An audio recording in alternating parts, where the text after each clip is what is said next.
எரேமியா தீர்க்கதரிசியின் புஸ்தகம் 1ஆம் அதிகாரம் 9ஆம் வசனம். எனக்கு அன்பான சகோதரனை சகோதரியே, நாம் ஒரு இடத்துக்கு பிரசங்கிக்க போகும்பொழுது என்ன பேசுவோம் என்று பயப்பட வேண்டாம். கர்த்தர் பேசுவார். கர்த்தர் பேசுவார். பேசுவதை நீங்கள் அல்ல, ஆவியானவரே பேசுவார். ஜெபிக்கும் பொழுது என் ஆண்டவர்கிட்ட கேளுங்க. கர்த்தர் சொல்வார், என் வாயின் வார்த்தைகளும் இருதயத்தின் தியானம் உடைய சமூகத்தில் பிரதியாய் இருப்பதாக. கர்த்தர் தம்முடைய கரத்தை நீட்டி அவர் என்ன பண்றாரு? என் வாயை தொட்டு.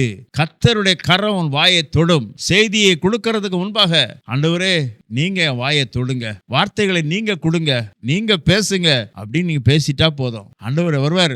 என் பையன் என்னை கூப்பிட்டான், என் மகா என்னை கூப்பிட்டுருக்கா, நான் அவளுக்கு போய் உதவி செய்ய போறேன், அவன் உதவி செய்ய போறேன். உன் வாயிலே கர்த்தருடைய வசனங்கள் வர ஆரம்பிக்கும்.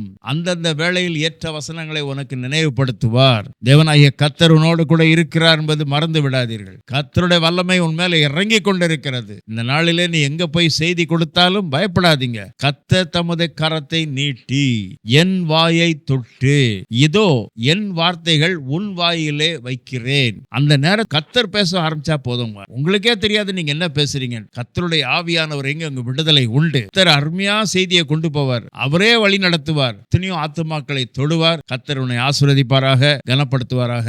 ஆமென்.